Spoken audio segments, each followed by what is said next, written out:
It is October 16th, 2018. We're in the home of Elli and Ruth Katz. We're interviewing Ruth Katz first. A fascinating life story that I just know a little bit about, but you'll fill me in here. So I just a little bit of background. You were born August 5th, 1927, is that correct? Yes. In Düsseldorf? No. In Meidrich, which is a suburb of Duisburg. Duisburg in the Rhineland, part of the Rhineland. And you came to Palestine in 1934 when you were 7 years old? 6, it makes 6. Still 6, okay. A little more, yes. Between, yeah. And that's a young age. Do you remember it? Yes, and I remember we arrived at Jaffa, and the boat didn't park. You know, I mean, one had to get into small boat. Small boats, and there were Arabs who handled the boats. And as I was delivered to the hands of one of those people, I cried and said, "Don't let the gypsies take me." Because I'd never seen such people, and it seemed, I said, and I cried. And yes, I missed our Kinderfräulein. We had a maid, you know, and I missed Tini, whom I remember vividly, because she was very nice with me and my sister. I mean, she took care of us at home. And from her, we learned also many songs, including she had a SR boyfriend, which of course we didn't know anything about. And we learned all these German songs, SR marschiert, and so on. And I missed her very much, the first period. What was the reason why your parents wanted to come to Palestine? Well, my father is, to begin with, an Eastern European Jew. He came from a small village on the border of Poland, Russia, to escape the army. He came to Germany. My mother, she's from the Galician side, but herself, she already was born in Vienna, but her parents came from Stanislav, and they met in Germany. And so my father, who once on his way home, saw some hooligans attack a rabbi who walked on the street, cut his earlocks and so on, and came home and said, "We are leaving," to my mother. He had seen this on the street? He had seen it on the street, and he said, "We are leaving." And she wouldn't even hear about it. A few hooligans, that's not reason enough. He said, well, he had more experience coming from the other side. He had seen pogroms and so on. So he said, that's how it starts. We are leaving. Well, anyway... Hitler was already in power. Yeah.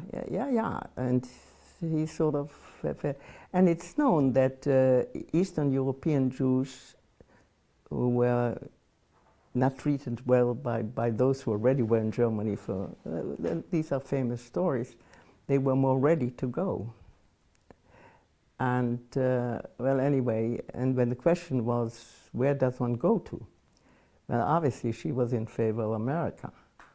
But he said he only goes to one place, which is Palestine.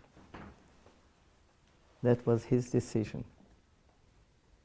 And no other place. And that's how we ended. And it made all the difference. Made all the difference. And that's where we ended. But Palestine at the time, you know, in those days when we lived in Achwa, which is the southern part of Tel Aviv, it was all sand. And the building where we lived, we shared an apartment with another couple, and they had a son whom they met on the boat. And it was a 2-room apartment. We had one room, they had another room, and a shared kitchen.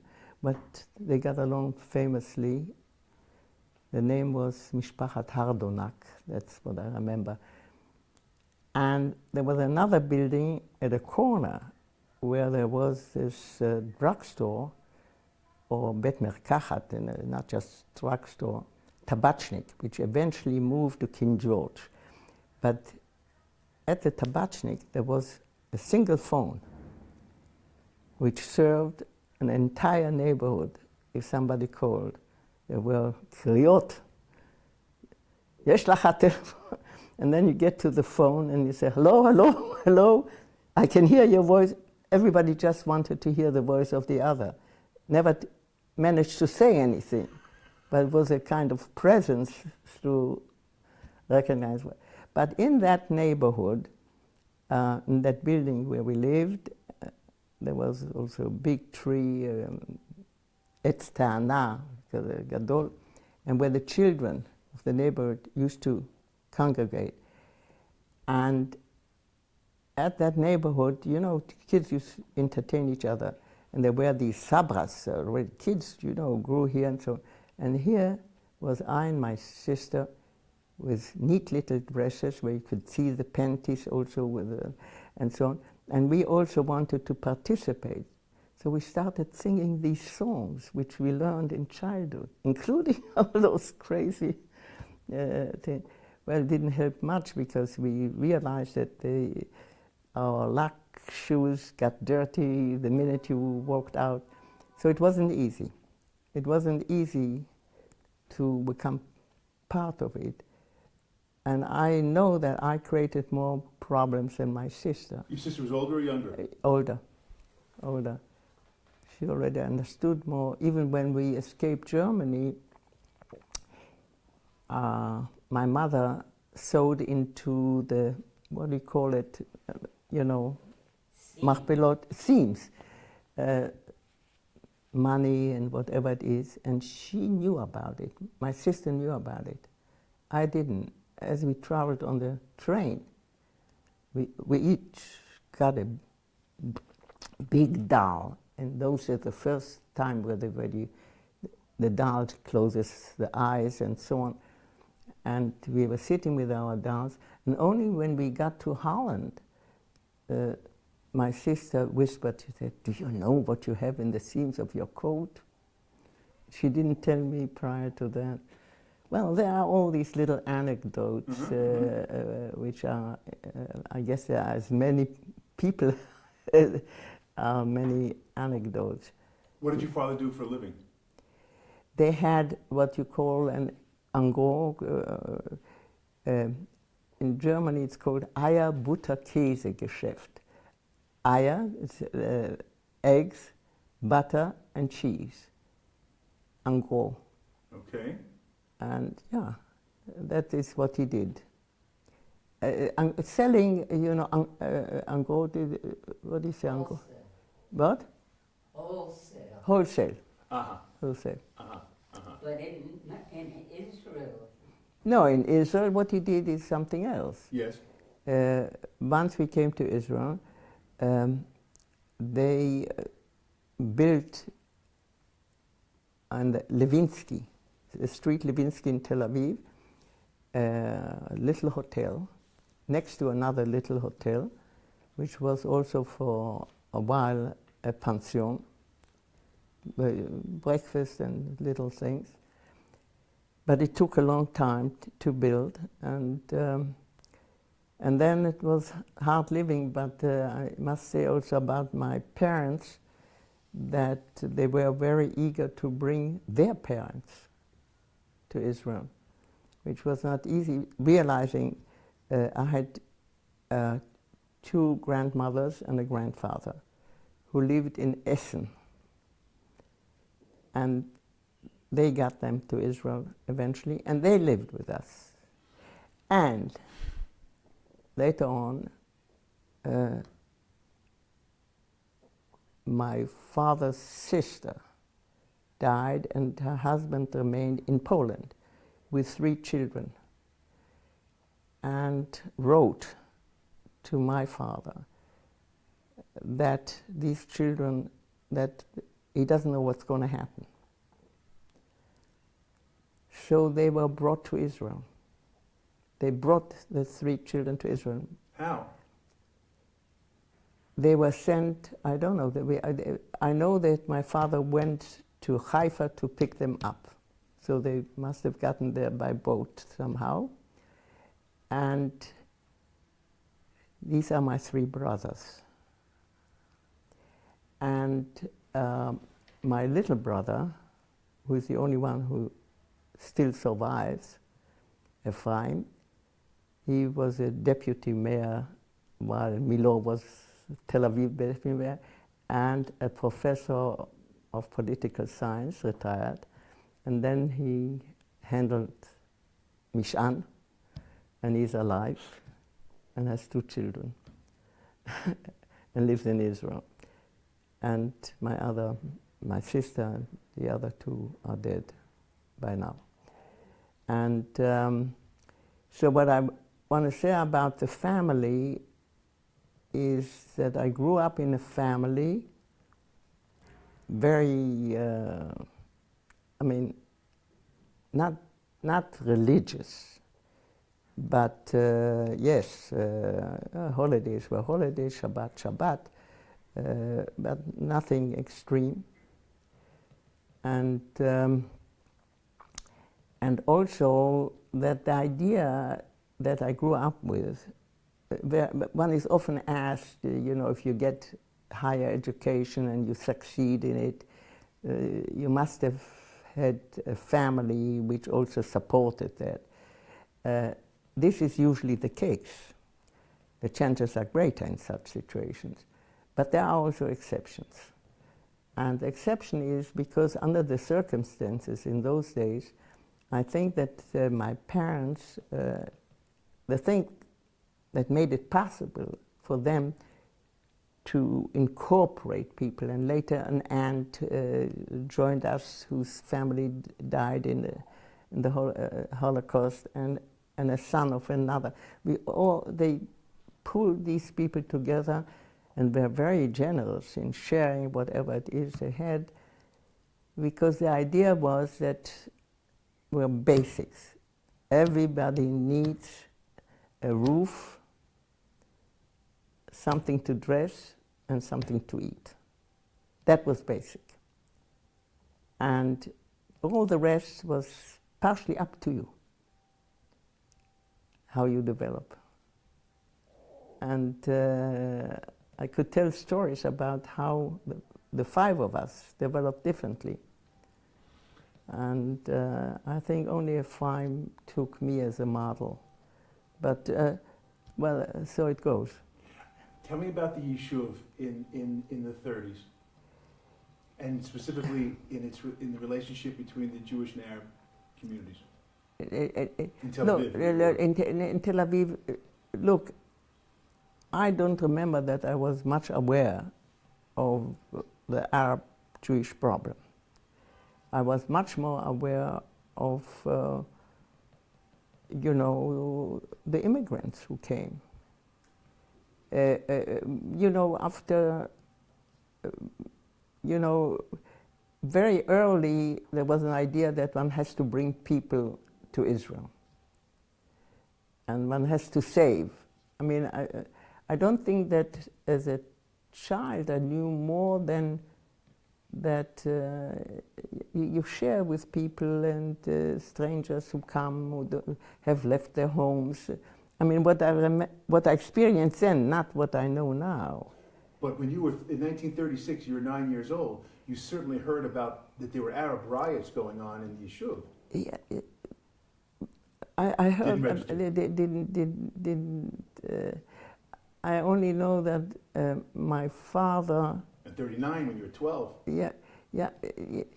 So I'm telling you that all I knew that there were debates how Tel Aviv should develop. Like, for instance, my father was against big hotels. He thought that... it would ruin the city. Not only would ruin the city, it would ruin the community. That this is a kind of megalomaniac that the small hotels, people will come and so on. He very much was against it. He thought that the country is getting to be and he also politically, even though he certainly was sort of lower middle class, middle class, and so on, he was not a general Zionist. What was he? No, he believed in building the country. Building the country, he thought that it needs a kibbutzim, it needs a moshavim, it needs all this. He definitely believed in that. Okay. And even though he lived differently, he thought that that was the right thing to do. And there was a difference between my father and mother on that issue. What party did they each belong to or favor? My father for many years voted Mapai. Mm-hmm. And your mother? Well, if she voted, she probably did the same, but yeah, she was, more of an entrepreneur. He was more of a philosopher. And, but they got along. And, so that's where you learned how to get along with your spouse. Yeah, well, Elli's parents got along, my parents got along. In those days, people didn't get divorces rapidly. Yes. It's also, not everybody, and a Margarita story, a Faust story. My mother, in fact, was very active supporting wedlock. She didn't believe that one should, but there were cases, and yes, she thought they needed support. And then also she was, both of them, very active in orphanages. And when I say active, it's not a lady who goes to a luncheon, but she used to get up at 4 o'clock in the morning, and the tender of some orphanage, I remember in Maze there was one, she used to get down and they go to the wholesale shuk and they schnorr, ארגז עגבניות, מלפפונים and bring it there and come home, and then that's what she did. When you mentioned and you said when you got here in the Tel Aviv, the area, most of it was sand. I mean, the city's not even 30 years old yet, right? Yes. Can you describe that to me? Because it's to look at it well, now. yeah, there were many places. If you go from one place to another, you pass sections that are still look, אפילו בגימנסיה. Yes. When I studied there, and not in the very early days, because it's already later. Yes. Herzl, רחוב הרצל, meets אחד העם. Mm-hmm.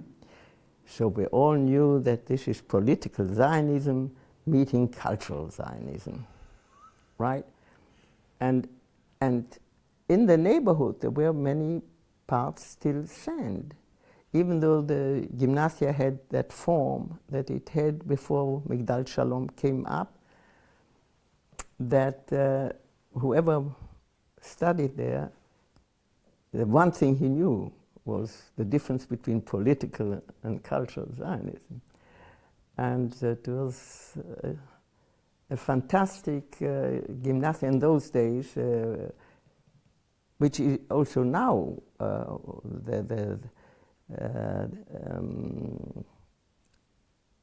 מה שמו המנהל של הגימנסיה הרצליה עכשיו? He is outstanding. He allows for freedom of speech and so on, he's against it. But in those days, my Talmud teacher was Yosef Burg. I was going to say, I'm willing to guess that there were some famous students at your time at her gymnasium. הגימנסיה הוציאה תלמידים... Yes. לא, Dovhol, Sharet, many Golom, yes, but they were before my time. Yes, okay. Yeah, In your time?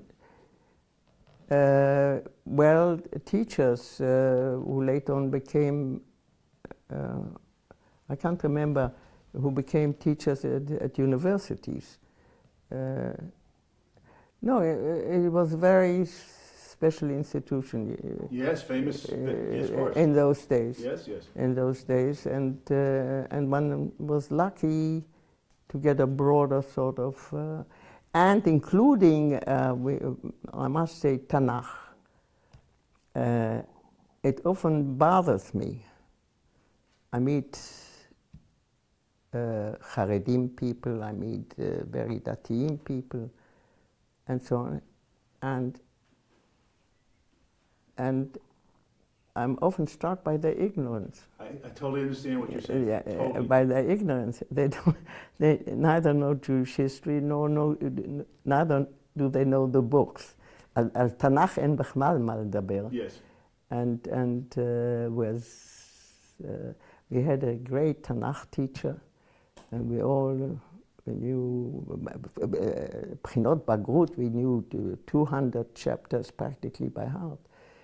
And we could write essays, we knew the difference between the Nevi'im, we knew, and then I meet people who are just. And in fact, if I continue with this trend of thought, when I married Eli's parents were religious, but modern religion, the young Israel. And in fact, they were part of the developer of the young Israel. But Mrs. Katz, we used to spend weekends in Brooklyn, and Mrs. Katz often complained why I don't come to shul. Elli used to go to shul with his father. When Elli was a great Baal Koreh from child, so he was very much at home there. And but I am not much. I have serious connections with Jews. I'm concerned with people. I have no transaction with God. Ever? Never. Never had transaction with God from early childhood. I thought it was an interesting invention. There were gods, there are different gods. There's one God, many gods, different ways. Yeah, and I understand it, and I understand the solace that it gives to people. And a personal God is altogether crazy. If there were one, that he would be busy with each individual. No, from early childhood, that was something that I guess, now that I think that I know more about the brain. Going to shul. No, but I was going to ask Agav, to digress, how did you bridge that gap? yeah, first of all, Elli was a person one could talk to logically. I mean, you have to decide whether you're a believer or you want to understand.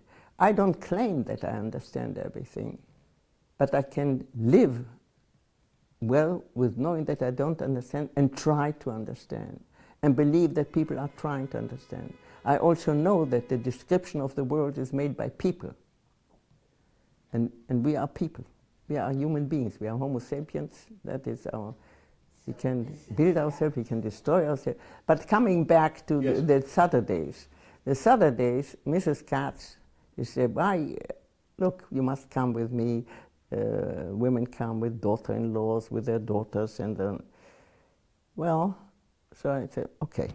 She put a hat on my head, and I come and sit with her, Be'ezrat Anashim, and she can read. She can read Hebrew letters, so, and she knows the Seder HaTfilah, but she doesn't understand it. So I whispered to her, and I said, look, if you teach me the order, because in Orthodox synagogues, you don't announce, turn to page so, go back here, there. If you teach me the order, of the tefillah, I'll teach you what it means. She took me up on that. And, well, to cut a long story short, is that I ran a study group for 5 years. In Brooklyn. In Brooklyn? In Brooklyn, every Saturday afternoon. The rabbi thought I was great competition because the ladies who came. We're telling their husband, you got to hear this woman. No, they were women. Yes. All women.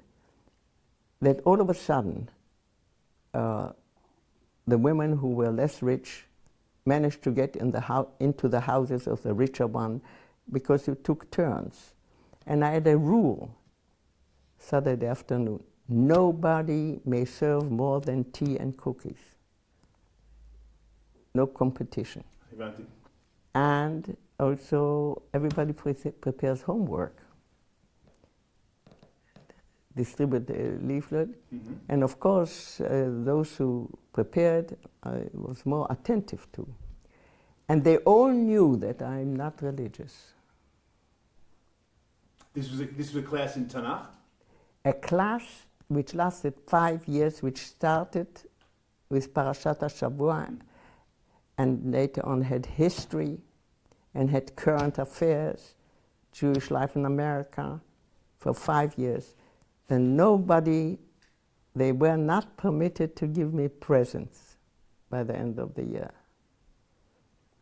And before I left, after 5 years, Mrs. Greenberg had a kind of watch with pearls around and a special watch.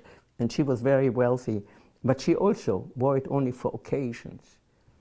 And the women couldn't restrain themselves and presented me with a Lucien Picard watch like Mrs. Greenberg, which I never wore.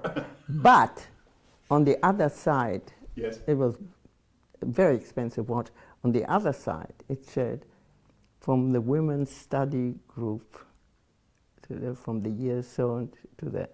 So I kept the watch just because of that part. But when Elli's mother died years later, and Elli went to the funeral and said Shiva there. So he tells me on the phone that the discussion by all those who visit is a remembrance of this Ruth study group in Flatbush. So you can do it without God and great commitment to the Jews. And the sons of these ladies complained that I would ruin their mothers, who all of a sudden start and ask questions. And so, but yes, but it was sort of a side experience of mine. Yes. Okay, let me bring you back to the gymnasia because I'm sorry? Herzliya. Yes. It's now in your high school years, it's the beginning of the 1940s. Right. So 48 is 40. Before we get to 48. 40, 41, 42, 43. Yeah. You know that the war is going on. There's a world war. Yes. And the German, there was also trying to get here. Yes. We were aware of it, and you were aware of it. Yeah, we were aware of it as a court and so on. And in fact, I had girlfriends in high school whom I envied because one of them was a daughter of מנהל הגימנסיה לימים, ברוך בן יהודה, and he taught mathematics. The other one was a daughter of Tzifroni, who wrote about the Kuzarim. Ben Yehuda from the Ben Yehuda family? Not Ben Yehuda. Eliezer Ben Yehuda. ברוך בן יהודה, שאחר כך היה במשרד החינוך וכן הלאה. ורחל שטל, her father was a pediatrician, and he worked in Kerem HaTemanim and did the right thing for those who don't know how to take care of babies and so on. And I was very proud, and also at Netiva, Ben Yehuda, became very famous. Netiva, Ben Yehuda, she wrote with, what's his name? Ben Amot, the book, and she had a radio there. She was my best friend, and so I was, they had a huge library. You had a whole wall with books, and I was envious that we didn't have walls with books. And it seemed to me that my father was doing the wrong thing. You know, he should be some kind of, you know, activist. He was philosophically, but he made a living the way he made a living. But the girls particularly liked my father, of all things, because when you prepare for homework, you know, לבחינות הבגרות, he used to come in, if it was at our place, and say, מספיק, עכשיו כולם לקולנוע. You know, I used to practically die when he said that. And when we studied at the Ben Yehudas, you know, you leave at 10 at night, everybody goes to their home, and he says, מה כבר? You know? But then at the funeral of my father, they appeared בהמונים. And so I asked Tiva one day, years later, אפרופו the גרמנים, עם הזה, why did they so care about my father? So she said, well, you know, when the Germans with the azakot, said, everybody had a miklat, a kind of miklat. She said, at our home, he said, my father ran the first one and said, and Zika, they called הזקנה, את הסבתא שלה, זיקה, ישבה על הפתח. את מתארת לך את אבא שלך רץ הראשון. That was her explanation why they liked him. Yes. So, okay, I want to bring you back to high school, because this is the years in the 40s, the early 40s. So you know that Rama was trying to get here. Yes. You know what's going on, and you know, it was frightening. having coming from Germany yourself, so you're more attached to the story, and you know. My father was very political. I mean, he knew what was going on. And he could tell you stories about the First World War. He knew about he was an expert on the Dreyfus case. And the way they shared the newspaper, I think, my father and mother, that he was in charge of politics and she was the gossip. But so that was part of discussion. What were you talking about with your friends in school? No, that was not discussion with friends in school. You didn't discuss. Everybody knew that what was going on, but right. We weren't grown up enough to discuss what. We knew that which side we are on. That was clear. Yes. I mean, nobody in Israel, despite the British and so on, which one wanted to house. That was my next question. Yeah. I mean, it was clear that we wanted to get rid of the British because we thought that they favored the Arabs. That was the narrative, that they favored. Did you believe that narrative? Did you feel that narrative? That was accepted. I didn't feel it personally, because I had no contact with Arabs. But you knew that there are sections you don't travel the Nes Ziona, because on the way, the Arabs that used to sit there with nargilot and so on, that now don't do that because yivula lecha. But that was so we stopped doing it. But there were times יפו, אתה נסעת, עברת שכונות ערביות. Yafo was all Arab. There was no problem with it. Mm-hmm. To go from כיכר המושבות, which is רחוב העלייה, כיכר המושבות, אתה עובר ללכת להרצל, אתה המשכת ליפו, לא הייתה בעיה. Okay. Okay. Yeah. But after a while, we knew That is what you should not be doing. Okay. In nature, you can be hurt. Okay. So we knew that, so we stopped doing it. But whoever dealt with the politics, that we didn't discuss it. Okay. And what about the growing feeling and movement and moving towards some kind of a state? Like you're talking about, well, if we get rid of the British... No, that was clear. Oh, what was clear? No, that was clear that one has to get rid of the British because they favored the Arabs. But the interesting thing is that Israel, when it started on, learned a lot from the Mandate. Like? The establishment of this, you know, the reason when Israel was recognized as a state, it was already a state. In a simple thing, it had it ran its economy, it ran את החינוך, את התרבות, everything. It was just, it only needed recognition. It was fully established. It was fully established. When you think of a Palestinian state today, and I'm in favor. I want it clear. But שתי מדינות לשני. No problem. My son has a parakeet that when you opened the door said, שתי מדינות לשני. That's fantastic. Yeah. That's fantastic.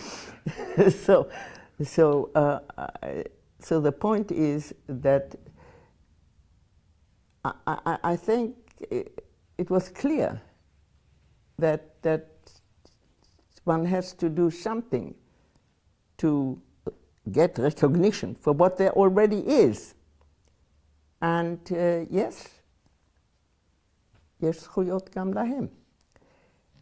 We did not, and I think that Israel has learned a great deal from the Mandate. Not from the shotrim that were here. They were not the best representative of the British society. No. But it was clear that one learned a lot.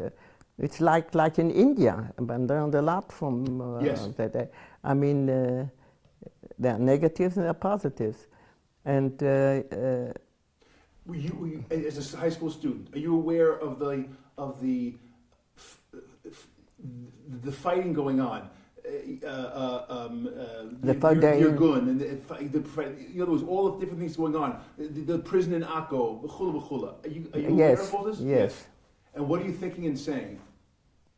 What does it mean to you at that age? Well, I felt more in the direction that eventually led to the Palmach and the Haganah and so on.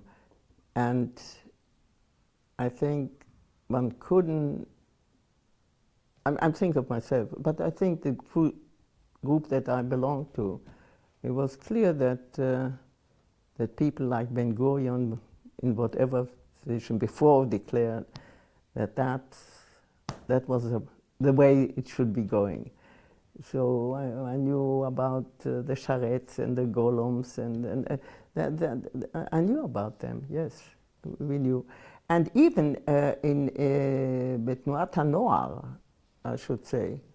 Which youth group? אני הייתי בצופי הגימנסיה. בגימנסיה היו צופים בצופי הגימנסיה. When I think of הפעילות, what is it that we read? ברל כצנלסון. I mean, and I especially, I'm a reader. But in those days, it was very common to be a reader. You know, I don't know whether you're aware of it, are you aware of the Hotzaat Stiebel? Sort of a green Hotzaa, translations of classics from the world. There was a Hotzaa, which was Hotzaat Stiebel, dark green, heavy book, and authors like who? What? Authors like whom? Authors, Tolstoy, Merezhkovsky, Dostoevsky. And you were reading that in school for class? No, that is what one read. That was not for class. That is what one read. One read East and West, Roman Roland, Jean Christophe, Jacques Sorin. That was what you did. And in high school, that's what I want to say, that at least my experience in high school, we knew about, as I told Chorsky when he was here, the great historian whom I introduced, I said, we knew about Stefan Zweig, but we knew also about Erich Zweig. We knew about this man, we knew about the other man, we knew about socialists, we knew about journalists. It was part of an education. We knew the great Polish writers, the great...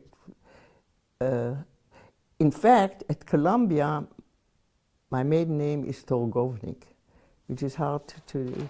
I have that. So one teacher, one... I'll just spell that for the camera. Torgovnik. Okay. So one day, somebody addressed me as Turgenev. I said, stop there, I accept.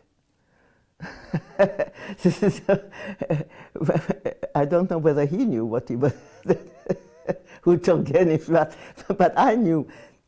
So there are these, and in high school, as I say, I have a great story, since we saw Aida last week, the Metropolitan transmits.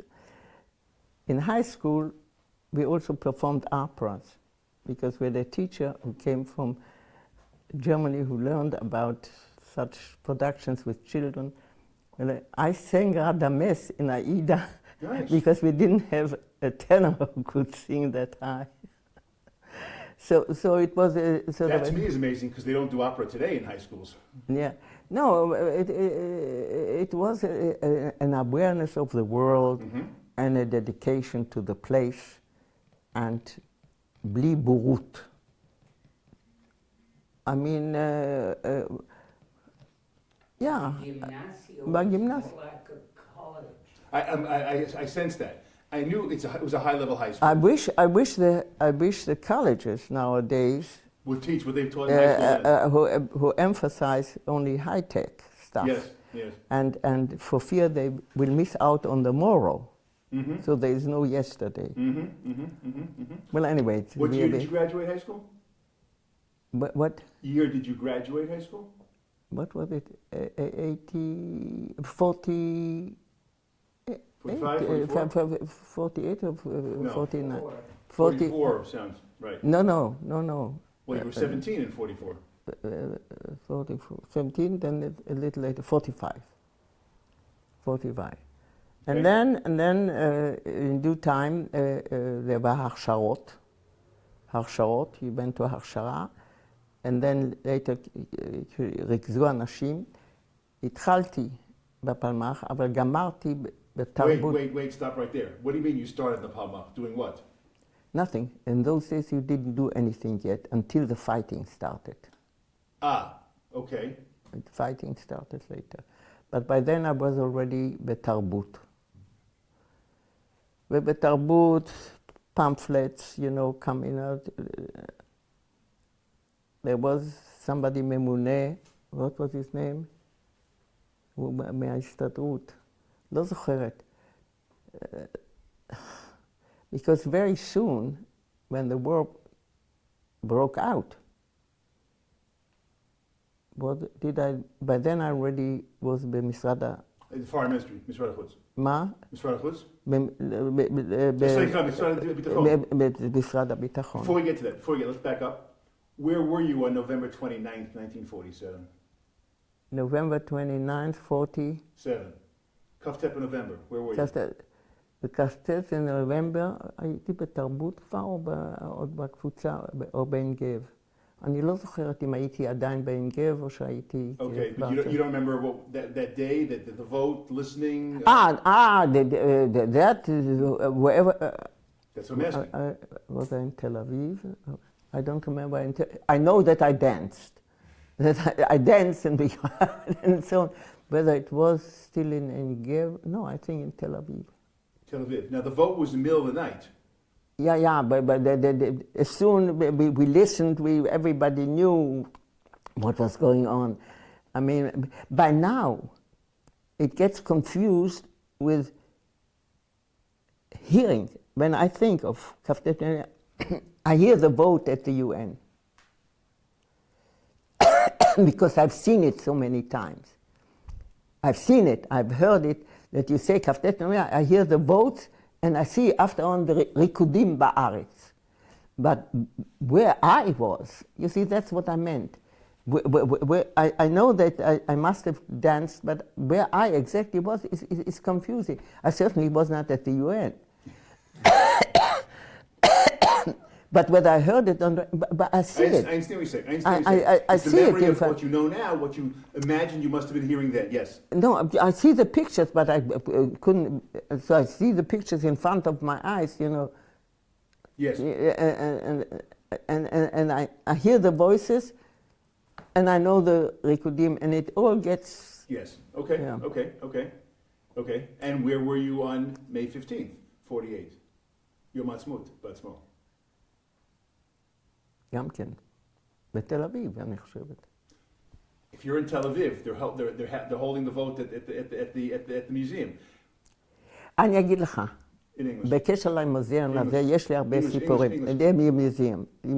Also, we know הכרזת המדינה, we have seen pictures, ברחוב שדרות רוטשילד, למטה, המוזיאון, הכל. That museum, for me, has also other memories. Not only Dizengoff. I know about, obviously, Dizengoff, the mayor of the city. But that building became a building where concerts were being held. And I'm a concert goer from way back.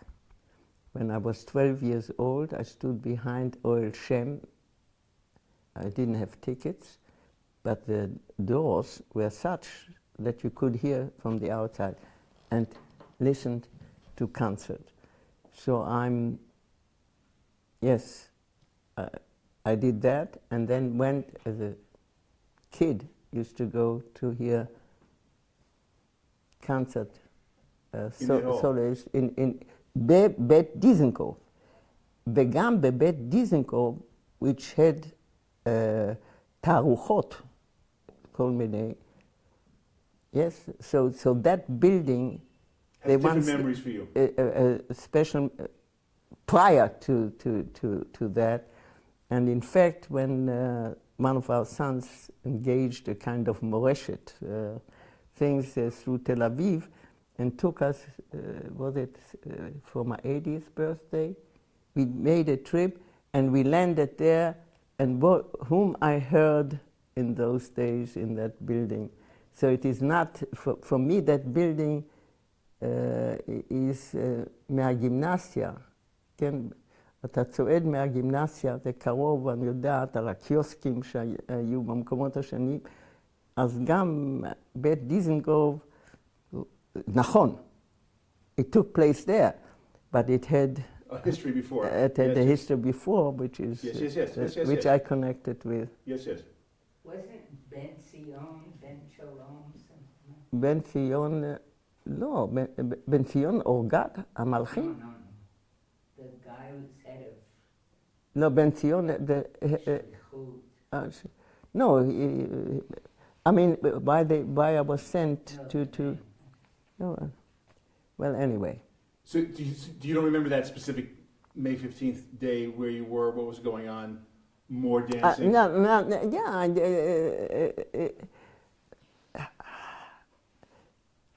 You know, it's very interesting. Some people take the celebration of the many and make it their own. I don't belong to those. But certainly I'm aware of it, and I'm part of the many, but it's not my own. It's not an individual kind of. אני שמחה עם כולם. Yes. 1 second. Now you're a young adult you're 20, 21, Well, right? 48, and you've been living in the country for 14, 15 years. It is your personal celebration. You've heard about and been working towards Bigadol, the Medina. Now it's happening. That is not. Tell me if I'm wrong. It's also part. it's for us.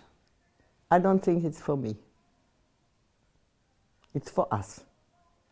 Us, the Yishuv, us, the Jewish people. us, the יישוב, שמייצג פתרון לבעיה יהודית היסטורית. זה לא יהודים. יש קבוצה שיושבת פה, אני שייכת לקבוצה שקוראים להם יהודים, היו מיעוט, שמתנכלים למיעוט הזה בצורה זו או אחרת, ובשינויים שונים מבחינה היסטורית, sometimes it's better, sometimes it's worse, and the best Jews ever had it is in America. But Jews in Germany also thought for a long time that they have it good. But we knew better if you have a kind of understanding of history. So I knew already by then that it needs a solution. So that they should be free to live their own life without התנכלויות. I believe that this is the beginning. But in Israel, one was indoctrinated to think על הגולה הדבויה, the horrible גולה, and that we are the answer. I learned very fast. When I came to America, my foot הגולה הדבויה. One has to understand it differently. Okay. Maybe that's why I was sent to the Intercollegiate Zionist Federation of America and not to Habonim, because if I tell Habonim, I would have had to tell a different story. Correct. But being the way I am, I realized that what I can do better as a shlicha, rather than tell them how much they need us, I reverse the order. We need you. We need you because your situation is okay in America and you feel comfortable and so on. We need you to help us build Israel. Not the way around. That's a big mistake. Now with the Kotel and with all this. That is a big mistake that one goes against the reforms when most of the Jews in America, if they are at all, they are Reform and not Haredim. The point is that we needed America. We needed the American Jews to help us. I needed to tell fellows like Elli, יש לו גרסא דינקותא, למד בישיבה, מדבר עברית, איש משכיל וכן הלאה, בוא תעזור לנו לבנות את המדינה. הוא גם כן שמע על ביאליק, הוא לא צריך לשמוע ממני על ביאליק. לא רק זאת, הוא ידע שביאליק הוא לא הקאונטרפארט של שייקספיר, ופה גדלנו כאילו ביאליק הוא הקאונטרפארט של שייקספיר או גוטה. And I learned it in no time. The minute I stepped down in America, I understood that, against the other shlichim, and I won. And I said it before Kennedy said what you can do for the people. How do you know you won? But I think I won for the simple reason, because Israel is not going to survive without a serious mentor. And Trump is not the man. You think Israel still needs America? What? You think Israel still needs America? I think Israel has to recognize, despite bombs and so on, that it is a little place in an area. There are other people also in the area. They also have needs, not only Arabs. There are all kinds of powers. You cannot act as though you are leading the world. You cannot manipulate the whole world. You have to understand that. You cannot do that. You can think that if you lived in America, you would have been the president. We have such a prime minister, whose wife, anyway, said that at one point. Were he to live in America, he would have been the president. Yes. And Clinton also made the point when he once, after a discussion with Bibi, he said, I had a feeling as though he was running for president, and I was somewhere in the Middle East, this little place. So, when they sent you from the defense ministry as a emissary, as a shaliach, what did they tell you your mission was? Well, Zionism. You know, did they define it for you, or did you define it for yourself? No, there was actually, before one sent over, I remember Sadia Gelb interviewed me and other people, and then there was here in Jerusalem, there was a seminar, the Beta Shlichim. So one read about Zionut, and שהתורה תהיה שגורה בפיך. Because just to have lived here doesn't mean that you know much about culture or you know about Herzl. All you should be knowing, you know about this. Well, for me it was sort of almost superfluous because I myself read all these things. How good was while your English? Still in high school. I was considered intellectual. Sure. but didn't use the word, but it was clear that some, you know, also read the stuff, try to understand it, what Borochov has to say, how you create an economy. The problem is with people who are very curious is who want to understand. Elli accuses me. You always want to understand. Yes, I do always want to understand. Although the problem with understanding is that it's very Sisyphic. You never get there because every time you know more, you know how little you know, and it's. But it's a kind of road, and I prefer that, not knowing, than believing in nonsense. You know, not knowing is משהו מכובד. Yes, I don't know, I don't understand, and I know one can try, and people try here, people try there, and I know how it works also. That doesn't mean that this is beyond the truth than that which we have created, which includes also the gods which we have created, of one kind or another. How good was your English when you went to America? Fairly good. Very good. I was a good student, and I knew quite a bit of poetry in English, and yes, I was interested also in Shakespeare. We all were, but my English was very good because I don't know. I guess the fact that I knew German may have helped. I really don't know. How was my English? I could converse. Yes, I could converse.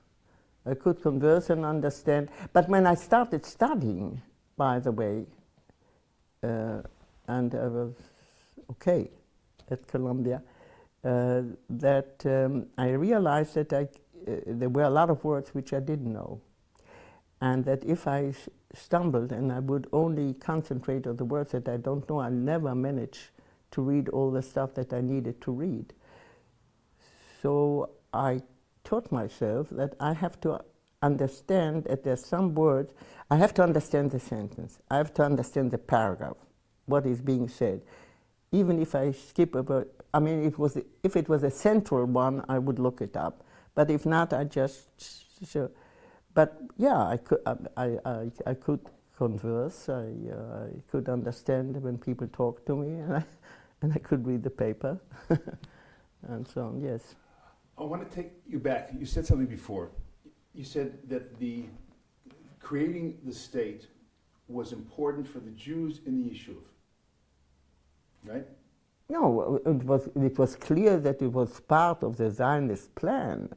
That, look, when I say that we knew Herzl, we knew about Herzl, we knew about the Vikuach עם אחד העם.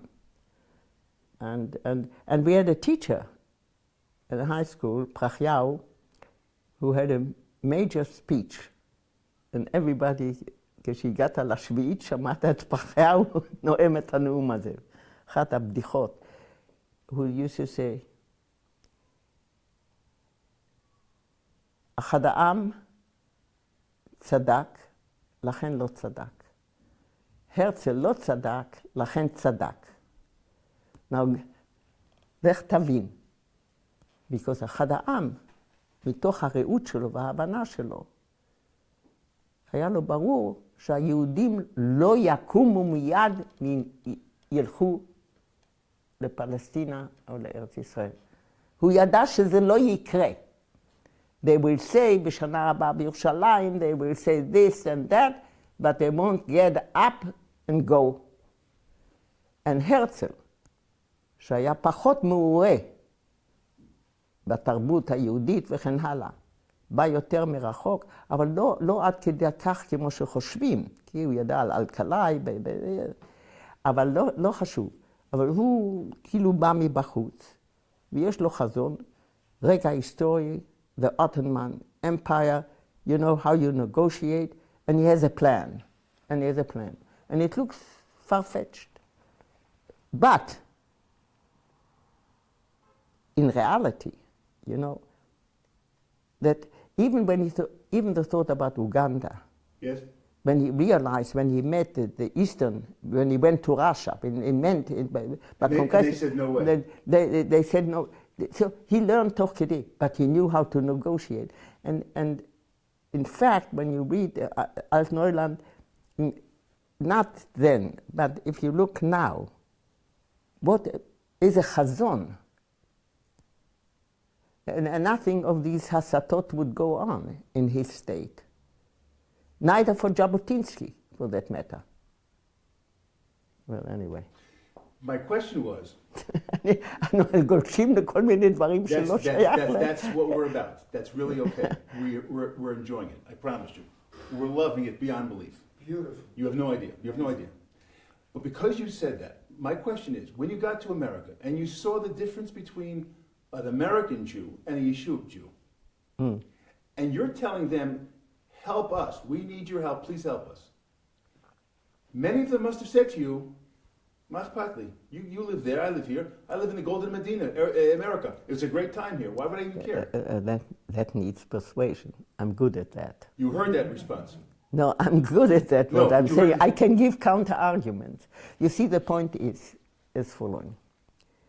The one thing that struck me, not being religious, as I said, no transaction with God, but with Jews. When I felt more comfortable in an Orthodox synagogue than in a Reform synagogue. And I asked myself a question. Why? Why? Neither here nor there. Why? I realized that in an Orthodox synagogue, I recognized the ritual.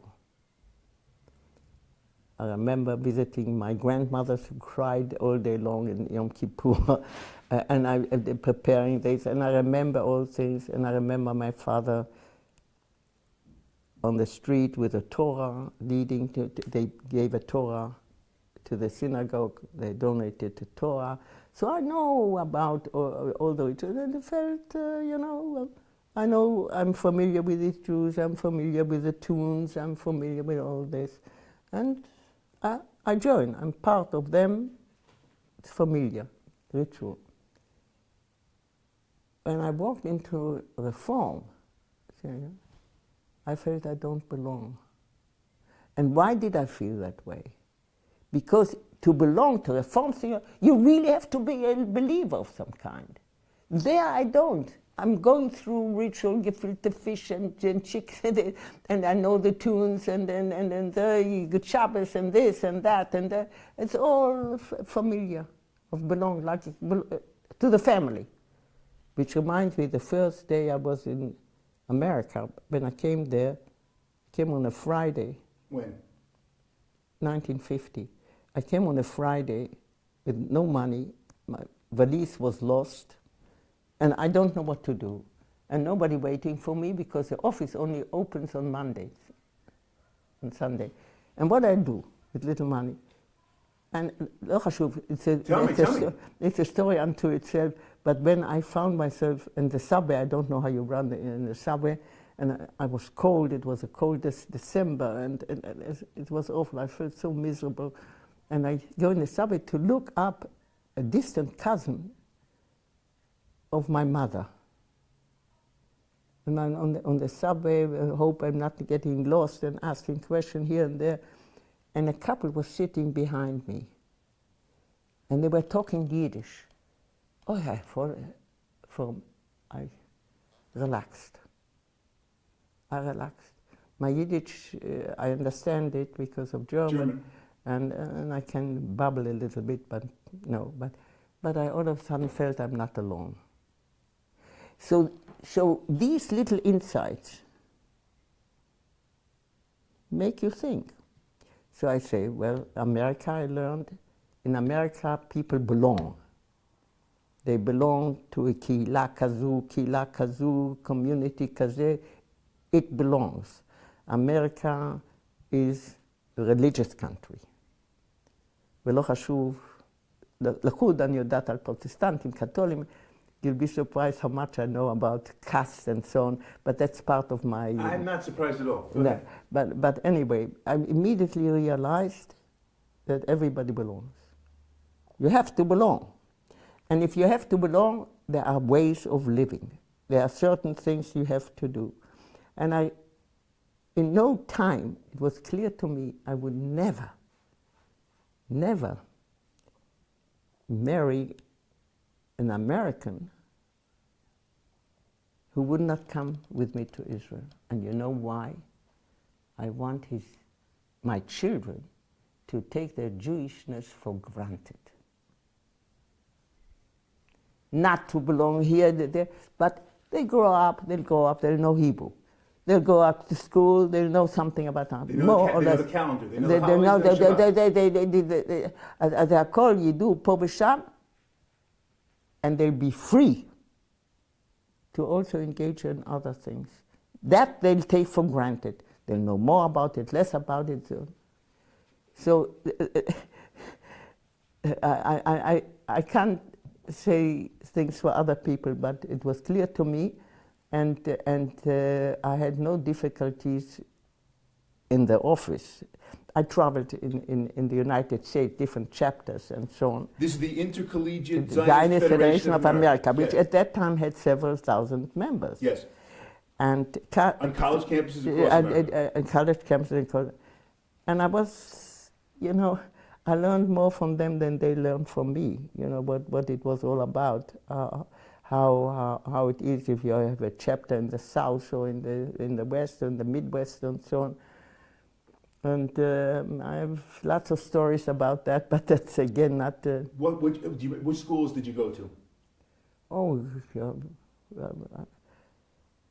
I don't remember. I was in California, I was at Berkeley, I was at UCLA, Chicago, I was in Arizona. I never got to Texas, but Detroit, many places, and your basic job was to tell them and convince them to help. They had a chapter, and which had an educational program, and I was part of that. Met the chapter, and were discussion and enlargement, and it was really to improve the program of the chapter according to what they had to know more, and to know more about Zionism. But of course, my idea was, at ISFA, they also had a section which was called Aliyah. And there was a farm at Averill Park where people who were interested in Aliyah also spent some time in the summer at Averill Park, where I also was a מדריכה. להכין אותם לעלייה. Well, what did you do specifically to prepare them? חקלאות. הרבה. Just זה היה חקלאות ושיפור העברית, שיפור הידע, מה קורה בארץ, איך מתכוננים. Arms training? No. No. No. Making love. מה? Making love. No, that I learned something fantastic about America, which struck the hell out of me. First of all, in sororities, where they used to put me in sororities, everybody would think they have to organize a date for me for Saturday night. Yes. And I told him, don't organize a date for me. I don't want a date. You know, the girls thought that I also needed a date. Correct. That is a major theme of sororities. Yeah. So I would say, don't organize it. And I would remain in the sorority. Come 12 o'clock at night, you know, Saturday night, the house mother comes out with a bell. The girls are standing lined up, kissing their boyfriends goodnight. And she said, that will do, girls, that will do, girls. I thought it was the funniest thing in the world. But then also at Averill Park, occasionally the boys would sneak in and I'm no matifat musar, but I realized something very funny, that they are not disturbed. That if there's one bed here yes. and another bed there, they are not disturbed that there's another couple here. There. And I once asked one of them, don't you need some privacy? And so she said, what do you think we are doing? I said, well, I don't know. That we are just bundling. Just bundling. So the real act doesn't take place, but we are just bumbling. So that also my idea of איך מתנהלים העניינים האלה הייתה שונה. But okay, אפשר גם ככה כנראה. So, and I'll tell you, a fellow once, two examples I have, interesting examples. One example is a fellow once picked me up at the train station. מאיפה זה שהפך לרב ושלימד ב-NYU.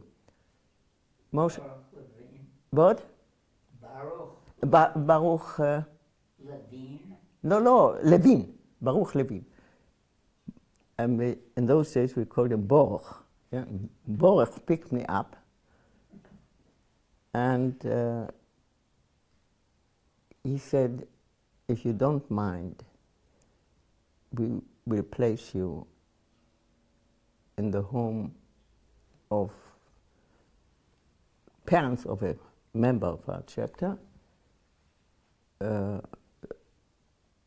Sordei Shoah, you know, who got together after they met each other, and they also found their son. Was it Boruch Levin, that case? Or was, no, in the case of Boruch Levin, he wanted me to stay with his parents. Yeah, well, a girl from Israel, maybe even a shidduch, and so on. That was clear. But in the South, it was that I was asked, the guy who picked me up, in fact, the guy who picked me up, very elegant, he drove a fantastic car, and he said, if you don't mind, can I place you with my parents? Because they would love to meet a girl from Israel. So I said, okay. He said, because I'm staying at the home of Judge so-and-so, who raised me from early childhood. Foster parents? He was a foster parent. Well, I realized he didn't want to bring me to a mansion, that it was important to him to me. And I said, is this important to you? He said, I can hardly converse with them, and you will be able to converse with them. I come to this family and feel that I have a different kind of shlichut. They talk Yiddish. They don't talk English yet well. Their son talks English. He was raised by this judge. And he visits them once a week, but they can hardly communicate. The judge arranged for the father a little place in some kolbo, some things. He's a shoemaker. So he has a little tower in one of these places, shoemaking. And they complain on the fact that they cannot talk to their son. You know, if you want, חלק מהשואה. Now they find each other, and what it means for that boy, the conflict. He's very comfortable with it. And he got into this whole Zionist business partially because of his parents and because of Israel. And this judge apparently is a very decent fellow who made great efforts to find his parents. Even though this boy is their only child.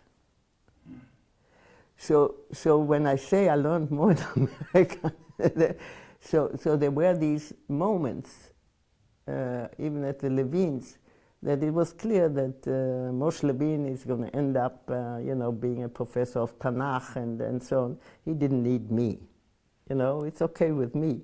And eventually they had an apartment here by Wolfson and so on. You spent that night translating between the parent and the son. Yeah. And it's, and I didn't know, it's a problem that one has to solve, but one wishes kind of as though they landed here and he remained there, and never mind bridging that, and they would start again a new life, and he would have his life. But having to be in this situation of feeling love and affection you feel here, but they are your parents and they went through and you have to, and how does one do that? How does one do that? I remember so you see it's more complicated. It's like also fighting in the Bet HaShlichim. I mentioned earlier, there was a shaliach מרמת יוחנן, לא חשוב, שסיפר לבחורים ולבחורות הצעירים בהבונים, that there is a place in Israel, a certain place, when you stand there, I don't remember which the place is that he mentioned, you can see the country, לאורכה ולרוחבה. You can see all of the, and as I heard that, I said, what an idiot. What are you telling them? It is a particular place. Yeah, right. You can see it. What are you selling? What are you selling? Or as I mentioned earlier, there was somebody from En Harod, Uzi, אני לא זוכרת מה היה שמו, tall guy, handsome, sort of attractive youngster. I want to say something about a Shlichim youngster versus the older. And he had a mustache, you could see it from the back, but lots of hair, and he danced and he sang and so he complained that he comes to even these youngsters, asking, מה הפילוסופיה של הציונות? מה פתאום מטומטמים, אמריקאים מטומטמים? אני חי ציונות, אני נושם ציונות, אני רוקדת, I don't know what. And when I used to listen to this kind of talk, You know, I used to wonder, I'm not smarter than they are, but what are they missing out? What kind of Yehovah, Iblis, what do they think they are? Other people think also they live a life, and so it always used to strike me, it's not tipshut, it's because they weren't stupid, there was something else at stake. And not a desire to understand the other or to have some compassion. They are not idiots. So there were these very funny situations where, well, I didn't feel an outsider in the sense, I mean, nobody said, you know, you are not good, but it was clear that אני מסויגת. מסויגת. What was the realistic view of the new formed state of Israel that you were presenting to these college students? No, look, first of all, there was a switch of idea that took place in Israel. In the old days, you used to send already people שהוכיחו את עצמם כתורמים גדולים, אין סוסירני. שולחים אותו למצרים. You know, you send these big guys, you know, you send לפוילן, לפה, לשם, וזה. And all of a sudden, there was a decision that to America, or Australia, or these places, you know, English-speaking, these newer places, not the old land, those that were left to go to America.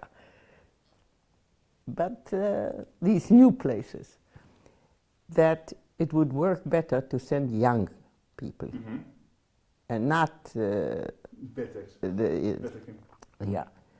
So, and that's how the selection was made. And as I said, נפל בגורלי, לנסוע No, but I'm asking, what was your presentation? What was the points you emphasized? Aliyah certainly was one because you believe in that. Help us. You believe in that. Help us. Look, if you believe in Zionism, if you believe that there should be a Jewish state and all this and that, well, it needs a lot of work to make it a viable working place, a strong place, a secure place, and so on. And it was clear that we cannot just rely on broken people who come or people who don't have an education. You have an education. You have the power. You have the understanding and so on. We need you. Come and help us if you believe in it. And we, ISWA even had, at one point, we needed, what was it, a secretary, Dan. They needed somebody who could write in the weekly or monthly report or something like this. Somebody who knows English and could translate the thing. So a fellow appears, a tall guy appears. He studied American history.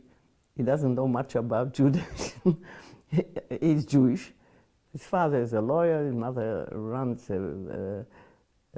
some kind of pharmaceutical outfit and so on. And a fellow with education, but he wants to work, not to be a loafer, live on his parents. And he presents himself, and well, he knows English. He can understand it. He can put it into elegant words, and he knows how to type, and so on. And he is hired.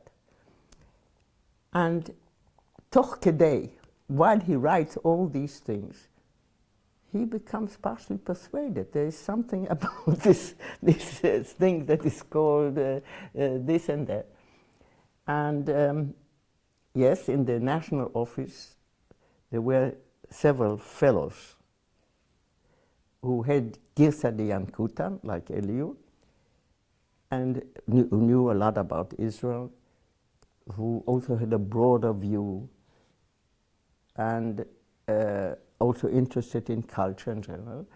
And Daniel Krauskopf befriended them. also, and they sort of became part of a group with some kind of understanding, though he came from a different kind of world. Like Elli's mother used to say about my sister-in-law, when Carl married her, and she had no difficulty describing me. It's clear, it's a Jewish girl from Israel, and very clear.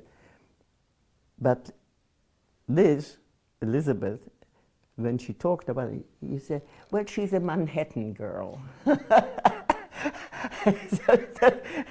Which was another world. So Daniel Krause was a Manhattan fellow.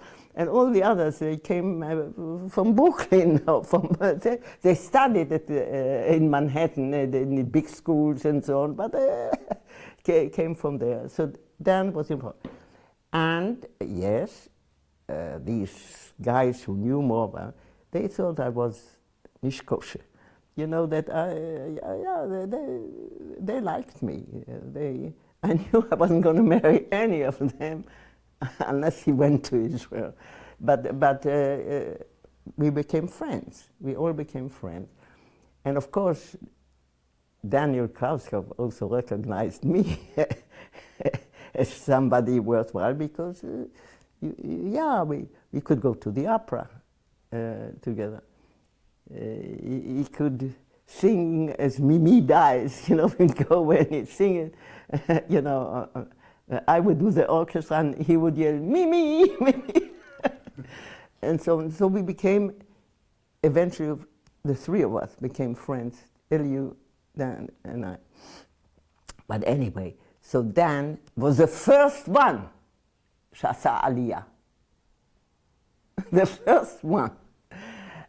And not only this, he stayed at my parents' home until he found a job, which is very interesting. And and Dan eventually ran the Fulbright thing in America. In Israel? In Israel. He was in charge of the Fulbright thing for years. I mean, from the beginning from the beginning of the Fulbright until he died just a year ago, 2 years ago. He ran the Fulbright and learned a lot about academia in Israel and so on. So I have some people who came here because... I was going to ask you, how many would you say you had direct influence on making Aliyah? I don't know. I had an influencer. How many, I didn't count them, but I did.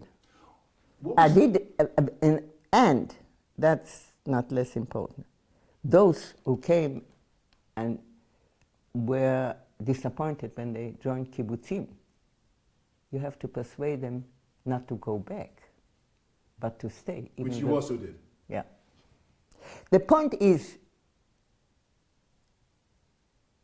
I never thought of myself as a leader. I never thought of myself as changing the world. I usually say when people ask, how did you manage to do something? I wasn't going any place. I just was doing what seemed to me right at the moment, the way I understand it, and into the situation in which I found myself. So I can tell stories about the university just as well, changes that I introduced, because I was never afraid to Yevulali, that somebody's, because where was I going? The most they can do is kick me out. I mean, where was I going? I'm not Bibi. You know, I'm not. I don't have this feeling of speciality. The only thing that I am very aware of about myself is, you know, all children are curious. They ask questions, you give them. Yeah, but I was especially curious, and one always used to say, oh, stop asking so many questions. And as my father used to say, he said, you want to know warum die Banane ist krumm. The banana Why it's curved? Yeah, but he doesn't know that now they are. Right. Yeah, that I want to know why it's curved. So that's true that I'm interested in talichim, I'm interested in changes, how they come about, and all these things, which explains also my interest in music, how it developed eventually, even though I was a pretty good pianist and all this thing. But no, I'm interested in change, and now, for instance, I'm very interested in time, the unfolding of time, and לאור מחקרי המוח and so on. So so I'm a curious type, but I never thought I was Changing the world? that I was changing the world But or you going did. places or. But you did. No, I didn't. I mean, these are tipot bayam. Look. But that each tipat changes the world. That's my point. Yeah, but I don't know. What were some of the crazy questions that these American students on campus would ask you? Do you remember anything like, you said to yourself, what a crazy, bizarre question to ask? Because they had no idea what the Yeshuv, what Medina meant, was what it, because they had, right? So I was curious if there's anything that you remember. No, I don't remember the question, but you see, there's a difference. When you visited the chapters, let's say you visit a chapter in the South, well, they know about the color problem. Mm-hmm. I mean, they live in the South, so they know what their mayor thinks, how one treats the Negroes or the blacks, so you change. So they know all about that. About their Jewishness, some knew how Jews stand in relationship to the general problem, where the Jews are supporting the colored or are joining those who do not support. Man, that I felt that in each chapter in the South, the thing that became clear to me, that they do know more about their standing in relationship to the color question than they know about Jews. Do you remember? And they know, but they know also what the position is of the Jews. Who among the Jews is supporting.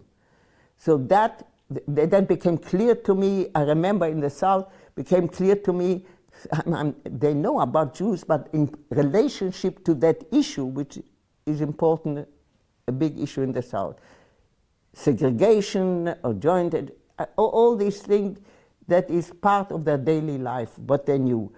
And these spoiled girls, for some reason I remember the girls in the South, in the sororities. Fraternities is a different story. In the sorority, were, later on I realized that there is such a thing like an American, a Jewish queen or Jewish American princess. That they were spoiled little girls, really spoiled little girls, with kind of a self-image which even when they were beautiful, it didn't justify it. Not to speak of when they were not. And when I realized that I make the difference, as if allowing it for, if she's beautiful at least, that I'm making a mistake, because that shouldn't count. Yes. That shouldn't count Correct. anyway. Correct. In one way or the other. So you examine yourself too in relationship to things, but that became clear to me in the South. There was a total difference between the orientation of where the Jews stand in America, which issues preoccupy them. In general, the Jews in the South were for or against segregation, integration? No, they knew that the majority of Jews realize that they are a minority, and they support minorities. Okay. And the same holds true for the Catholics, by the way. Do you remember seeing water fountains, for example, blacks only, signs for blacks only? I don't remember, Okay. but I knew about it. Okay. I knew about it, and I knew about a lot of things. And during my studies in America, I knew also more about Catholicism. Yes. Versus thing. I have a broad question. Do you think there's a future for a Jewish community, for the Jewish community in America? Yes. You do. I mean, Today.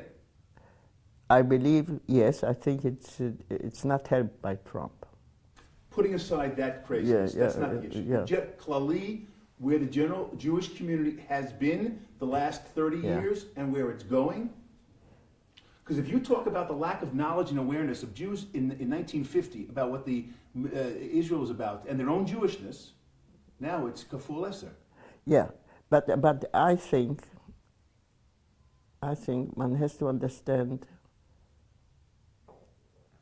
the Jewish problem, yes, problem, not problem, taking into account not only its past, but also the present and the development in the future. In the long run, in the very long run, I don't see anybody remains the way they are. Jews anywhere in the diaspora. Yes, I think things change, and I cannot commit myself, given my thinking, of anything that would amount to what might be called Hageza HaTahor. I don't know. For me, Judaism is a cultural thing, a historical thing. It's like you said, here you live it. Here you take it for granted. Yeah. There yeah. they don't even know it. But there it will take its course the way it will take its course. I think that, anti-Semitism, I mean, you're talking, that's what you're hinting. Not necessarily. I'm actually talking about the internal Jewish community. Look, there was a time when, in order to be accepted in colleges in America, Jews had to do better than the others in order to be treated as equal. Once they became very established, the Jews are established in America, the Chinese take over as the best students, or they're the Asians. It's no longer the Jews. So what is going to happen to these complacent Jews? I don't know. I think that as long as it's belonging to communities and this and that and their differences, it's not so clear anymore about Democrats and Republicans. And, they used to be closer to each other. It didn't so much matter if you had an American president. It's on they shared. There was not that kind of rift. And in a world that creates greater rifts, in the old days I could say something. I could say what is ישתמר בצורה זו או אחרת, לא דור שני, דור שלישי, יחזרו. But in this kind of greater rift, I don't know. I don't know what's going to happen to the world at large, given these divides. Okay. When you were here, how long were you on the shlichut for the Zionist, for the intercollegiate Zionist? I think 2 or 3 years. 2 or 3 years. How much were you in contact with the Medina at the time? Meaning your family, your parents, your friends. How much connection? Well, we wrote letters, and my major job was to send stuff. For instance, it used to make me sick when I went to a department store thinking that I can afford buying X and Y, and so I couldn't stay in a department store more than 5 minutes without feeling guilty. So whatever, yes, I sent home coffee, and I was not... You would mail coffee from New York to Israel. Yeah. And in fact, my father had a a friend in Brooklyn whom we knew from the shtetl in the old days, Mr. Borman, who was a Hayat tailor. And he lived in a place in front. He worked as a tailor. His wife helped him to finish the thing. In the back, they had one room and a little sort of kitchen and an alcove where they had one son who grew up, who eventually became a great scientist, living in Israel, a woman, a great, great scientist. But I was there to send regards. When I left, and by the way, Bob, who was asked to stay over Friday night because I'm coming to deliver the thing, to do a favor to his parents, he did a favor, but he thought that I'm okay. Okay, Bob, eventually, that I'm not a Jewish girl whom they present to the... But when I left back, and anyway, we kept being in touch, and he lived in Israel, professor באוניברסיטה העברית, מהולל, גדול, ביולוג, רציני, רציני, רציני. But when I left for Israel back, Mrs. Borman wanted to send something to Israel. She presented me with a big jar of chicken schmaltz. And she mentioned it has also Grivenen, you know. I know Grivenen, yes. Not to insult her, of course, I took it and I thanked her profusely. And of course, I threw it away. I wasn't going to take it with me to Israel. So, but lahavdil, you know, she sends me back. That's what her image is of Israel. You see that she lives there in this little whatever, but her image of Israel is she's sending to my parents chicken schmaltz. But while I was in America, I didn't send chicken schmaltz back. But as I say, there was no coffee. And what else? I was more of a chalutza, so I didn't need so many garbe meshi and this sort of stuff. But my sister was ההפך גמור ממני. She was sort of coquettish, you know. I wore נעלים גבוהות. Now it's in style, everybody wears, but in those days were נעלי פועלים, נעליים גבוהות. Right. And she wore נעלי רוקי. So I sent her גרביים, יפות, and all kinds of things that were missing in Israel. You know, I sent to friends here and there. That and we letters about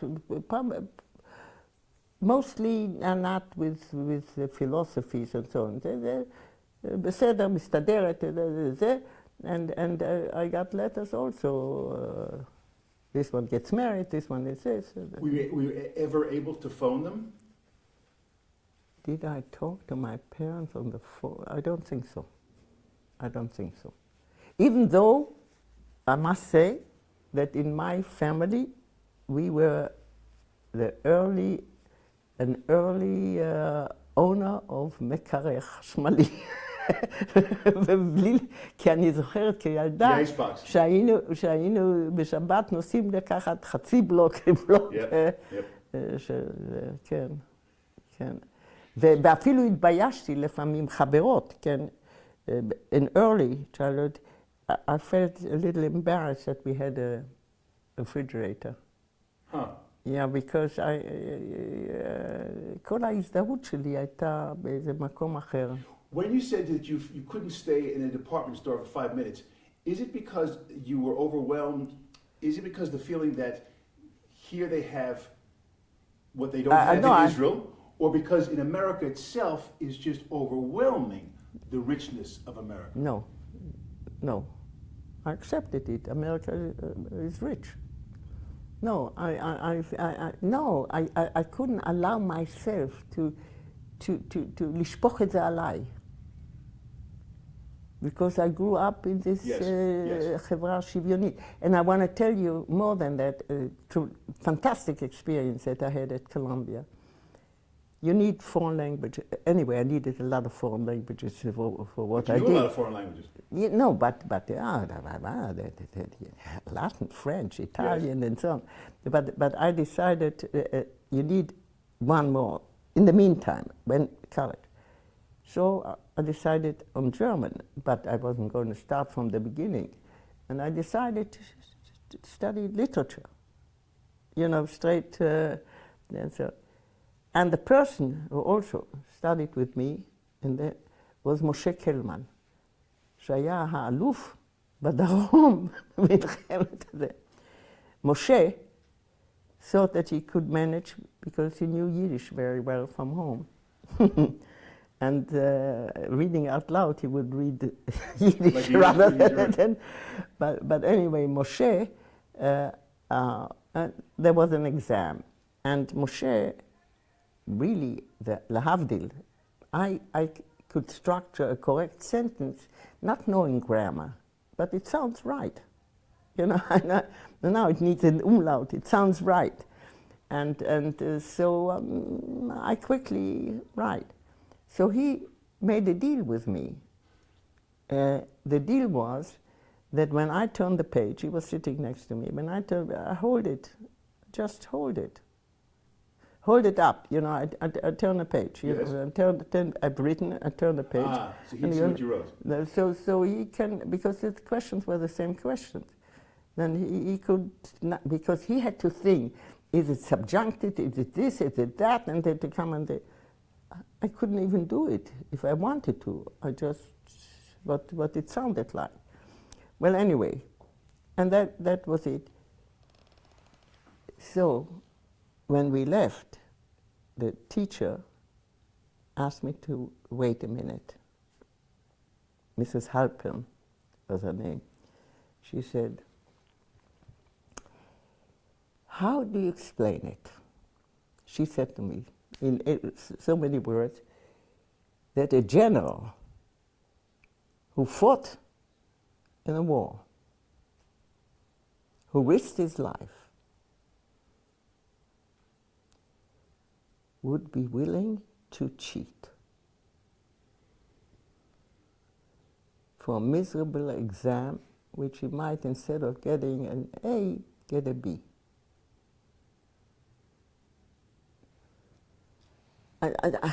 I can't tell you how I felt.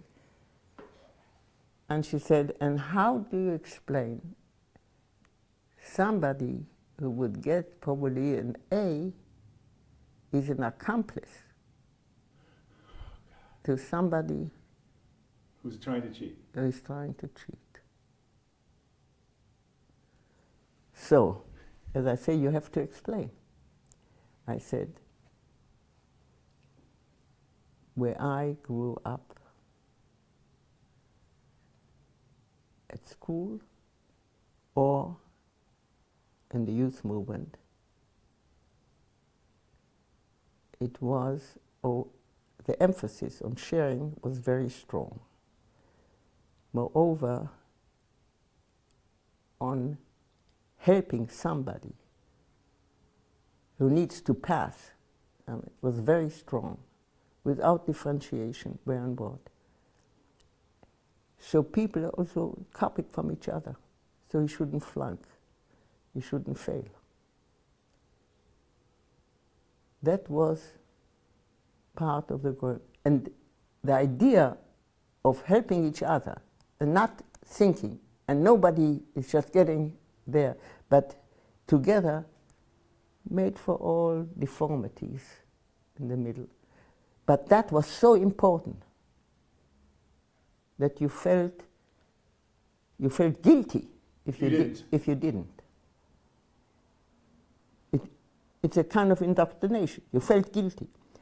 And the biggest lesson I learned in America, over all other lessons, was my doctoral exams. There was one day devoted to transcription of medieval stuff. So there were some examples. There were 4 people. We had a whole day together. It was clear nobody was going to talk to each other. It was clear on a program. We went out in the middle of the day, ate lunch together. Nobody mentioned a word of the difficulties he has.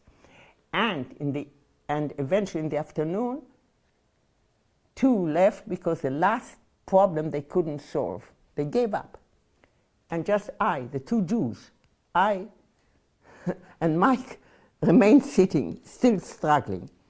And by hook and crook, somehow at 6 o'clock in the evening, I didn't go the regular way. I made some combinations of fractures. It doesn't matter, I don't want to tell you what the big problem was of getting out of 1 line, getting 5 lines of a composition. And how you make it, that it works. And the question of proportions is very difficult. But then I decided I'm not going biologically, I'm going to make all kind of possibilities, just check myself, is this maybe possible? Well, anyway, all of a sudden I hit on something, and I quickly did it. At 6 o'clock, I get up, and like everybody is saying goodbye to Michael, and Michael says, wait a minute, do you have time for coffee? So I said, okay. We go down, and we have coffee, and I couldn't resist, because he was a great guy, and he became later on, but doesn't matter. And I say to him, I want to tell him, but I'm afraid to tell him he's American. And he grew up with an honor system. So what is he going to think about me?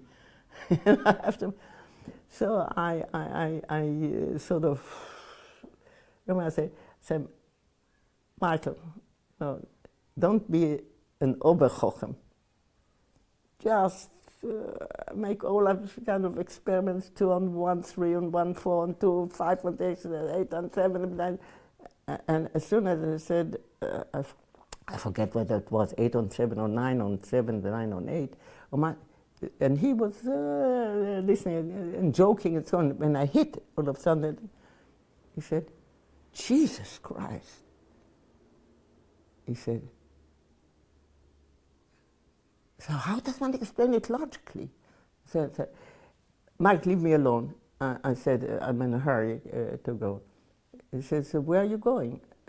I said, I'm going home. He said, so wait a minute, let me get my coat.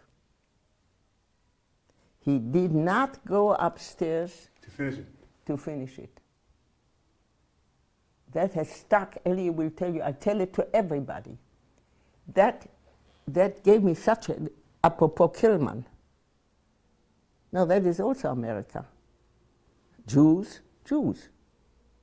The difference of how I grew up here, how I was indoctrinated, letov ve'lera, and what kind of indoctrination did they get? Letov ve'lera.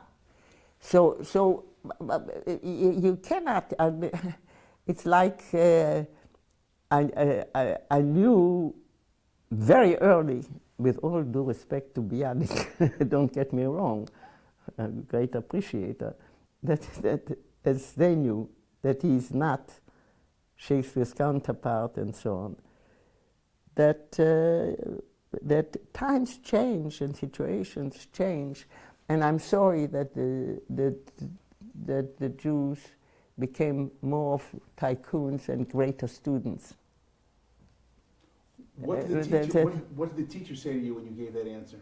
What? What did the teacher say when you gave that answer, explaining what you were doing? She said, I appreciate your candor.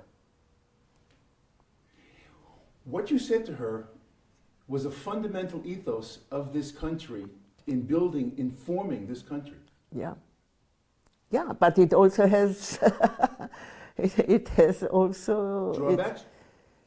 Yes, it has. For instance, cheating is something that is a moral issue. I mean, some people think that if not so long ago, Aluf Ben and others wrote that if Netanyahu were bringing peace, you know, never mind cigars and this, not me. No. Peace, I want peace. But shchitut is shchitut. I mean, you cannot, in this world of fake news, you have to have something to hold on to. You have to, I mean, one has, you know, with all the fake news, you know, one made it so as though there's nothing that is guiding or a principle or moral or whatever. So I'm not willing to sacrifice all of morality and all of the things, even for peace. Okay. Because without that, there is no peace as far as I'm concerned. Okay. As someone who preached, that's fine, it's lovely. As someone who preached as a shaliach, to tell everyone, please come help us. My question to you is, do you believe that all Jews should live here? That all Jews should live here? If it's desirable, or do I believe it will happen? Gum to gum. I don't think it's happened. Neither do I. Go ahead. And I'm not sure it's desirable. But that's what you preached. No, that all Jews should have. No, Jews should have a habit. You met, in no, every you said, come help me. Everybody should have a place that gives him hope to live. I also have opinions about immigrants. I have opinions of look. Wait, what's your opinion about immigrants? I believe, as an immigrant, basically, since I've been yes, twice. I think one should do one's best to try and absorb them. Yeah, but that's also true, mind you, in terms of what happens in בתל אביב, מסביב לתחנה המרכזית. That's a specific problem. And that's also that's not immigrants. True. No, look, people want to live. Most people are not engaged in politics. Most people want to live and make it possible to eat, to live, and feed their children and whatever. Most people in the world need not to be hungry. Most people, and the idea of nididot amim. You know, England was not England, and then France was not England. Nididot amim yesh kol hazman. It becomes more marked at sometimes, and so on, whole territories and whole this and that. And yes, so if you ask me if I would want all the Jews in the world to live here, I think we would be losing a lot. What would we lose? What would we lose? In order to make it so, one has to feel that this is so special beyond לאפשר ליהודים לחיות מבלי להיות מותקפים, but יש פה איזה משהו special שבספיישל. No. But special for us. Special for us, does that mean that it can, to make it special for us, you have to deny something else? I say it was necessary, it was a need to save a problem. You ask me a question, if unto itself it is desirable. I say, no. No. And I don't know whether you know about the theories.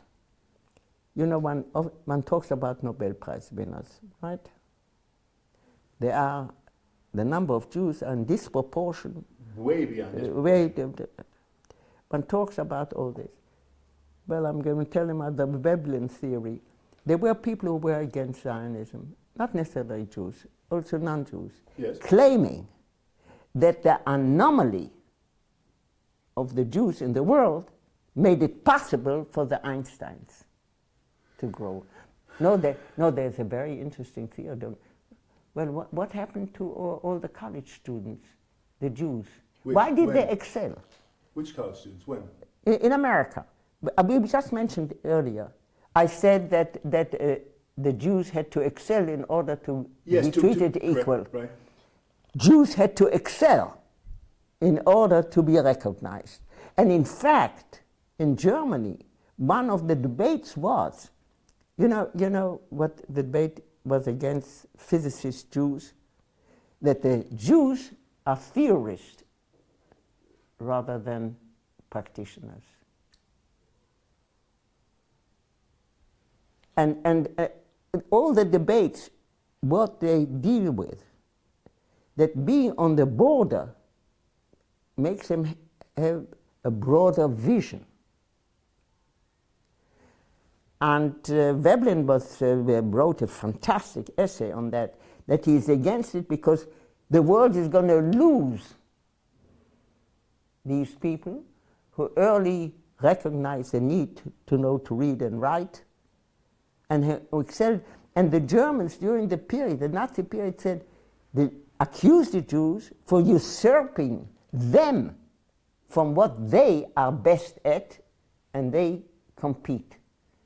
But the anomaly of having to do better in competition is what made for these extraordinary situations. And it's certainly not because Jews were born smarter.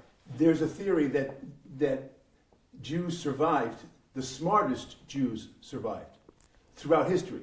In other words, those I'm not saying the survival of the fittest. Don't confuse issues. The survival of the fittest of the smartest in terms of the Jews, because it wasn't because they were able to every pogrom, every circumstantially. Yes. Circumstantially, but that does not mean that I believe, like in the genes, the survival of the fittest. The theory that is correct for genes and things like this is not correct for society. Is not applicable to society. No, that is, you confuse two things. In a situation that I have to survive in and have to make a greater effort to survive, I make a greater effort. But in a situation where I don't have to make a greater effort, I'm like anybody else. To begin with, I'm like anybody else. Yes, but generally, the smarter will be the ones who survive. Yeah, but why are they? But how did they become smarter? You believe they were born smarter. I don't believe they were born smarter.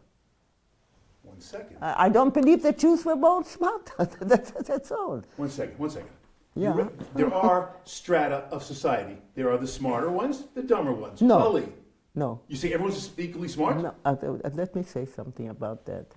I do know something about the brain. The brain. Yes. So, to begin with, the brain of that person in some place in in Africa, mm-hmm. or in some place in South America, or wherever it is, who has never read and never klum. He's still sitting on the trees or traveling in canoes, right. And so on. His brain is not any different than yours and mine. Let me tell you what I mean. The brain was never developed. To develop the difference from the takes millions of years, thousands of years. What makes the difference how you exercised it, and what the situations were to exercise your brain. Now it's true that when somebody asked me, you asked me longevity, I said, I exercise my brain. Right. But not my brain is not different than yours, and then his, and then his, and so on. How you exercise the brain. So you can say, he got a chance to exercise it, or under duress, or because of this, or because of that, or because he sits in this territory, or sits there. What makes you exercise the brain is also circumstantial and conditioned by all kinds of stuff. And you believe in some kind of desert, which I cannot. Rega. Are you saying that Einstein wasn't born with a little bit more than the average guy on the street? He just developed it because he was smart. He was able to develop it. He was smart in developing it, but he wasn't born with a little bit more. Einstein. it seems that in a certain area you are behind. יכול להיות. Many areas, I will admit. Well, people talk about intelligence. Yes. Right, intelligence. Now, in the intelligence, they attribute also sometimes, there is a difference in intelligence, but which I explain differently. But what is attributed to the brain has not been established yet, except for a few little neurons. And you know how many there are which have not been established? But the whole point is this, in brain studies, when you see, and you say, no, he was born with the right. It hasn't been proven yet, except here and there, a little.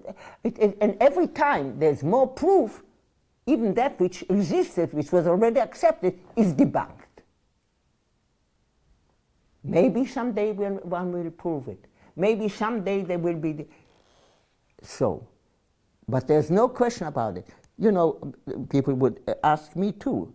Ask me, for instance, what about Mozart? Yeah, Mozart. Composing at the age of 6. Yeah, even earlier. The idea, if it weren't for Leopold Mozart, his father, and if it weren't for Salzburg, and if it weren't for the case that it is lucrative, and that one could emulate it and sell it and so on, Mozart would have also done something else very well. Not necessarily music. It hasn't been proven that it's necessarily music. Okay. What about that? At 2 o'clock. Now, It's 1 o'clock. We'll call a halt to the session today. But may I please come back and interview you as well? yeah, No. look, Now, I don't have and if I created the excellent, if I created an excellence program at the university, and the excellence program in the university was built on how one makes people more excellent than they are. Now, how does one make them people more excellent? They have to understand what they are doing. That you have to understand that if I'm dealing with social change, well, that any social change is dependent on order and values. Period.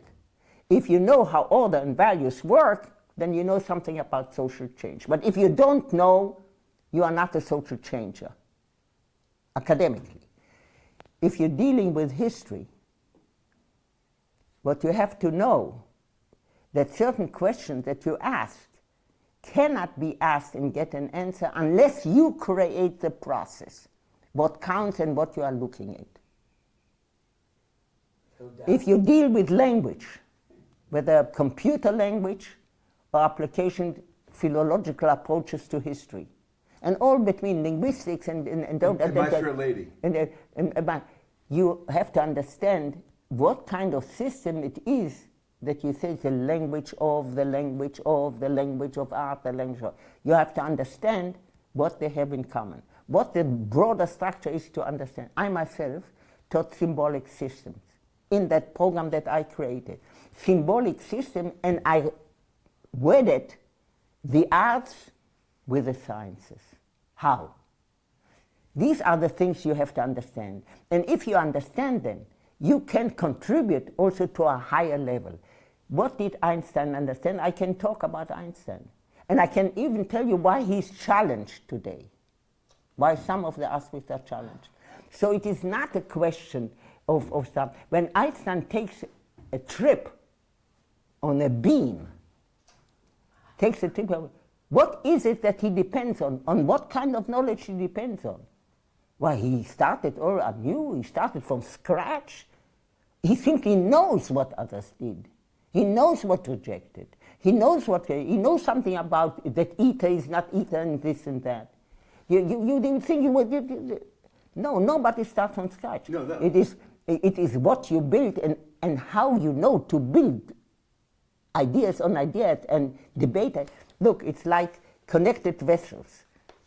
Connected, pour in, pour out. But knowledge really only rises, everything becomes commensurable. And things if they are not commensable, the big things don't rise. We no longer ask the question whether the earth develops around the sun or the sun around the earth. That's finished. Once and for all finished. The earth is not flat and nothing. So you have to understand the big question, that which will come steady and so on. If you are a partner in this and you make a great effort to engage in all these questions, and Einstein showed in his patent things and what he sees in the clock and so on, and he's willing to engage on this, and eventually, and mind you, he wants to relate Ichud Hasadot, because the Nobel Prize, he gets early in the game, and he devotes the rest of his life to Lachedet. In the meantime, he discovers the quarks and all this and that. But his debate with Bohr is not finished because quantum theory deals now with consciousness. Does it make any sense to you? What is consciousness that is not reflexive? And quantum theory deals with consciousness. What do they mean? Most people don't know. So, but they are working on something. So the point is what you invest. They say, as man legt da rein, nimmt man raus. You know, you have to invest in the, and even then, you are up to debate and so on. They can, if it's not commensurable with something else that is as big as an important question, then flop. And Einstein insisted. And that's where he says God doesn't play dice, because believing that all the laws have to be commensurable cannot defeat each other. So, אבל לא, זה כבר לא היה תרומה לציונות. No, but it was more than fascinating. More. רגע, This is. Okay, so this goes. That's it. There we go. I'm sorry that I was so. No. I believe me.